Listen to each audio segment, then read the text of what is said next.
Arrêtez tout.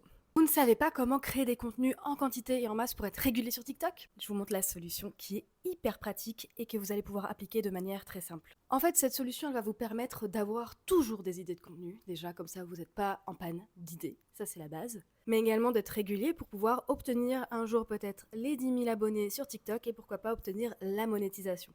Parce qu'on va pas se mentir, la monétisation TikTok, elle donne envie. Du coup, pour créer un maximum de contenu en un rien de temps et avoir des choses à raconter à sa communauté, dans un premier temps, il faut savoir à qui vous vous adressez. Ça, c'est la première des choses. Quelle est votre cible? Ça, c'est la première grande question. Et une fois que vous savez ça, vous allez pouvoir commencer à éduquer l'algorithme de TikTok pour qu'il vous propose des contenus qui seraient susceptibles de plaire à votre propre communauté. L'objectif, c'est que ces contenus ne vous plaisent pas forcément que à vous, mais qu'ils plaisent à la cible en face pour que vous obteniez les vues que vous méritez.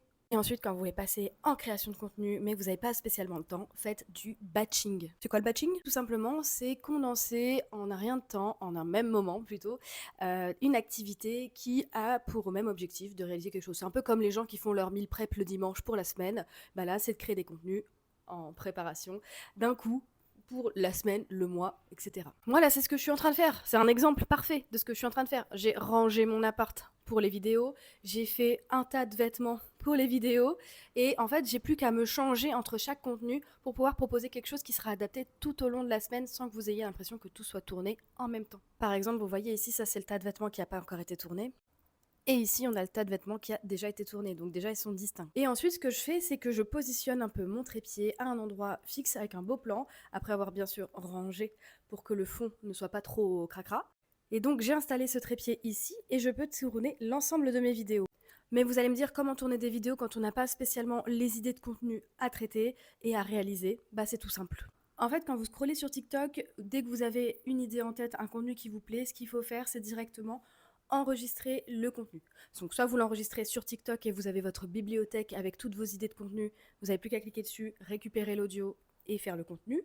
Ou alors, la solution, moi c'est ce que je fais, c'est que je récupère le lien du contenu et ensuite je le mets dans mon calendrier sur Trello.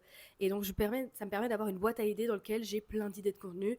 Comme vous pouvez le voir ici, c'est un peu interminable, mais au moins quand je suis en panne d'inspiration ou quand je suis en plein batching, ça me permet de toujours avoir quelque chose à publier. Et du coup, j'ai juste à récupérer le lien, je clique dessus, je récupère l'audio si besoin ou l'idée directement et je réalise mon contenu.